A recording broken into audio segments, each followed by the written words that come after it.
Bienvenue à tous. L'un des thèmes majeurs du sommet des BRICS au Brésil a été l'orientation vers un nouvel ordre international qui ne soit pas conçu par les pays occidentaux puis imposé au reste du monde. Rompre avec les politiques néocoloniales renforcera le rôle des économies émergentes grâce à la coopération transfrontalière.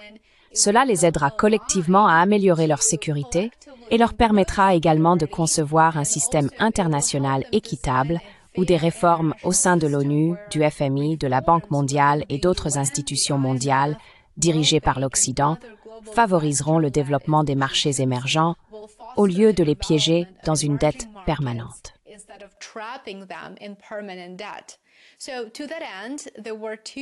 Ainsi, à cet égard, 2 discours clés ont été prononcés à Rio, révélant le thème majeur qui unit le groupe très diversifié de pays formant l'Alliance BRICS+. Tout d'abord, le Premier ministre de Malaisie, Anwar Ibrahim, est intervenu lors du Forum des affaires des BRICS et a tenu plusieurs propos essentiels qui résonnent vraiment en moi, et je sais que beaucoup de mes abonnés apprécieront également ce message. Le Premier ministre Anwar Ibrahim a prononcé un discours très puissant, déclarant que les BRICS représentent un tournant historique dans la longue lutte pour la justice postcoloniale. Il a retracé les racines du mouvement jusqu'à des dirigeants comme Sukarno et Nehru, entre autres, qui ont autrefois donné une voix aux nations nouvellement indépendantes, mais qui étaient limitées par des institutions dominées par l'Occident.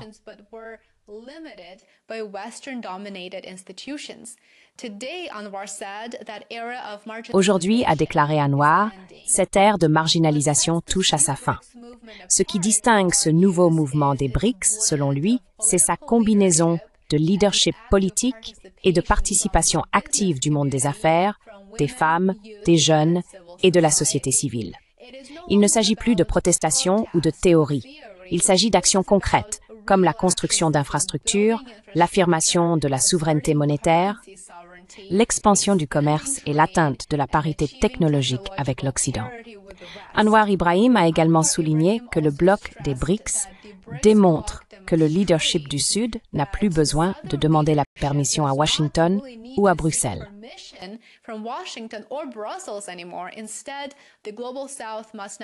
Au contraire, le Sud global doit désormais s'exprimer depuis une position de force, non plus comme d'anciens dépendants coloniaux, mais comme des acteurs à part entière dans un monde multipolaire. De l'aérospatiale à l'intelligence artificielle, les économies émergentes gagnent en puissance technologique et économique, a déclaré Anwar, et les BRICS constituent le véhicule, la plateforme pour coordonner et amplifier cette dynamique. Il est important de noter ici qu'Anwar Ibrahim a souligné que le Sud global ne rejette pas le Nord, contrairement à la propagande des médias dominants occidentaux, mais recherche un partenariat sur un pied d'égalité, guidé par le multilatéralisme et la coopération.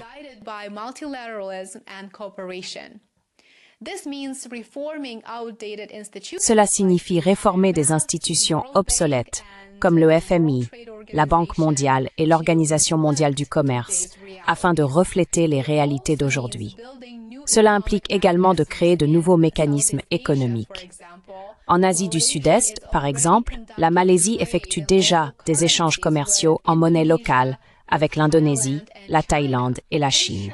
Certes, il s'agit de petites transactions commerciales, mais ce sont des étapes cruciales vers l'indépendance financière. Anwar a également rappelé à l'auditoire que les BRICS ne partent plus vraiment de zéro.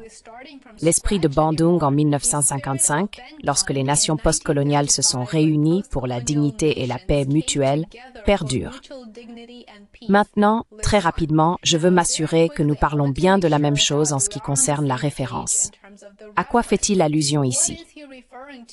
La conférence de Bandung de 1955, également connue sous le nom de conférence afro-asiatique, fut une réunion décisive de 29 nations nouvellement indépendantes d'Asie et d'Afrique, tenue à Bandung en Indonésie.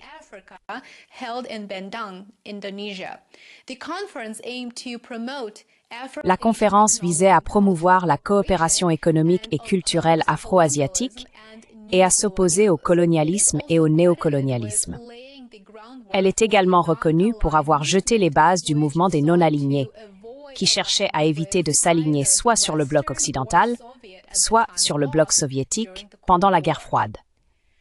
Mais contrairement à la conférence de Bandung de 1955, ces pays disposent aujourd'hui de ressources, d'industries, de technologies et d'une jeunesse connectée au monde entier. C'est pourquoi il a qualifié le sommet des BRICS 2025 de tournant potentiel dans l'histoire mondiale, où la rhétorique rencontre enfin la mise en œuvre et où le Sud global définit son propre avenir. Et maintenant, voici un extrait. Je veux que vous regardiez cet extrait avant que nous passions à un autre discours clé que je souhaite mettre en avant dans la vidéo d'aujourd'hui. Regardez.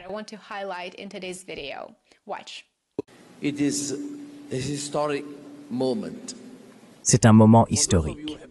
Pour ceux d'entre vous qui ont suivi les antécédents de l'histoire, vous réaliserez que la tentative de sauver la voie des économies et des pays nouvellement émergents après le colonialisme a été menée par Sukarno d'Indonésie, Zhou Enlai de Chine, Jawaharlal Nehru d'Inde et Nkrumah d'Afrique. Ce fut une tentative audacieuse pour s'assurer que la voix de la conscience, celle de ceux qui luttent pour la liberté et la justice, soit entendue. Il n'y a pas eu beaucoup de succès. C'était une tentative audacieuse. Ensuite, il y a eu le mouvement des non-alignés qui a pris le relais. Nous avons le G77 qui n'a toujours pas atteint les résultats escomptés.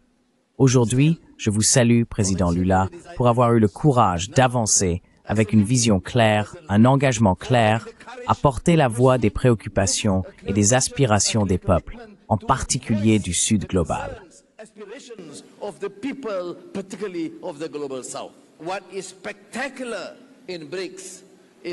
Ce qui est spectaculaire dans les BRICS, c'est la participation du monde des affaires et du secteur privé, qui viendront compléter cet effort et garantir que la voix de la raison, la voix de la justice, soit entendue et mise en œuvre aux côtés du leadership politique et de la communauté d'affaires que nous voyons aujourd'hui. Les femmes, les jeunes et le secteur privé. Je vous salue tous pour cette initiative. Avec la technologie alimentaire, une nouvelle force émerge des économies en développement, et je pense que vous pouvez faire la différence. Je crois que cette initiative des BRICS connaîtra un succès significatif qui pourrait modifier et changer le cours de l'histoire humaine. Merci beaucoup pour cet effort. Je viens de Malaisie, et au sein de l'ASEAN, nous débattons de ces questions. D'abord, nous devons être cohésifs. Nous devons parler d'une seule voix sur la base d'accords multilatéraux. Based on multilateral arrangements, we must try and promote the principle of centrality. Nous devons essayer de promouvoir le principe de centralité en nous liant d'amitié avec tous, en soutenant une cause juste. Mais il ne s'agit plus de rhétorique, de platitudes politiques ou de déclarations. Cela doit passer par des actions concrètes. C'est pourquoi l'un des piliers de l'ASEAN est la communauté des affaires. Nous devons augmenter le commerce intra-ASEAN. Désormais, nous devons accroître le commerce intra-BRICS. Nous avons un potentiel énorme à développer, car c'est seulement avec cette force que nous pourrons négocier en toute sécurité, équité et justice avec tous les autres partenaires de manière multilatérale. Nous devons exiger un changement, des organisations internationales et multilatérales démocratiques et justes, des Nations Unies à l'OMC, en passant par le FMI et la Banque mondiale. Je soutiens à nouveau la position prise par le président Lula, l'un des dirigeants courageux que nous avons aujourd'hui pour porter la voix de ceux qui n'ont pas été entendus. Alors merci, mon ami.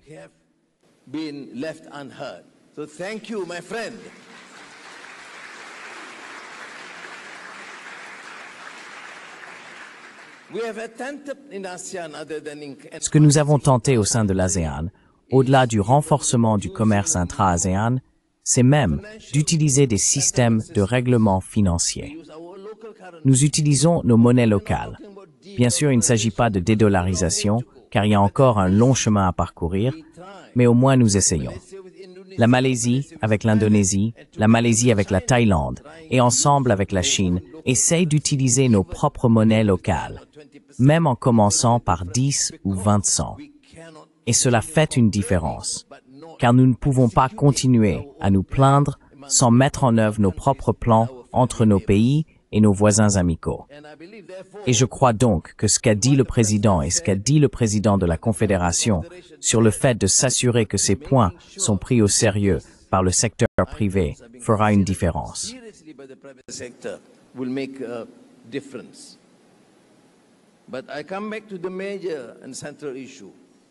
Mais je reviens à la question majeure et centrale. Les BRICS aujourd'hui, ou en 2025, ne sont pas la première tentative. La conférence de Bandung de 1955 en est un exemple.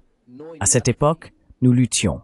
Pas d'industrie, pas de nouvelles technologies, pas de compétences, à l'exception d'une nation unie, d'un pays et d'un leadership politique.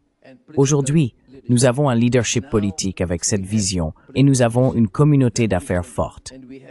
Je crois que cette collaboration avec les femmes et les jeunes, le gouvernement et le secteur privé, ainsi que la société civile, fera la différence. Je vous remercie encore, Monsieur le Président. Rendez-vous à Kuala Lumpur en octobre. Merci.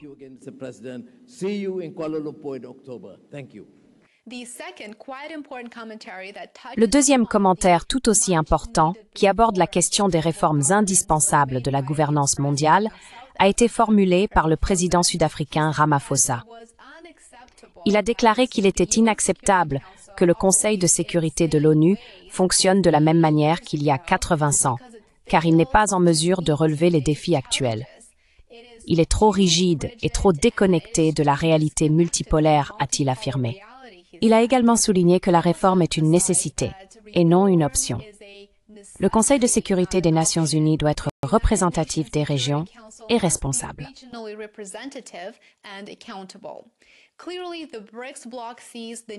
De toute évidence, le bloc des BRICS estime qu'il est nécessaire d'adapter l'architecture de la sécurité mondiale en fonction des besoins du monde multipolaire émergent.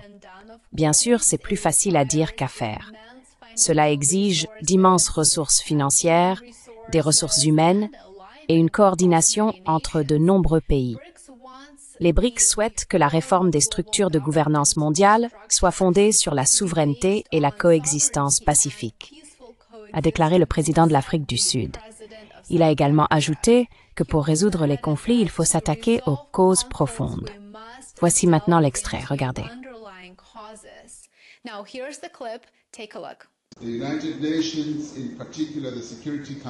Les Nations Unies, en particulier le Conseil de sécurité, sont censés être l'instrument par excellence pour maintenir la paix et la sécurité internationale, mais elles ont souvent échoué à relever les défis actuels.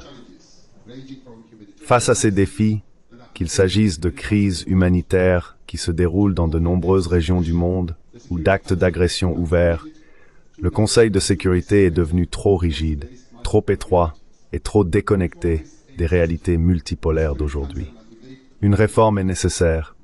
Le Conseil de sécurité doit devenir plus démocratique, plus représentatif sur le plan régional et plus responsable. Il est tout simplement inacceptable que le Conseil de sécurité continue de fonctionner de la même manière qu'il l'a fait au cours de ces 80 dernières années. Montrez votre soutien, aimez, abonnez-vous et partagez. Je consacre beaucoup de travail à mon contenu. Soutenez notre travail sur Substack et Patreon, ce sera très apprécié. Vous trouverez les liens dans la description ci-dessous. J'ai hâte de vous retrouver ici demain. À bientôt.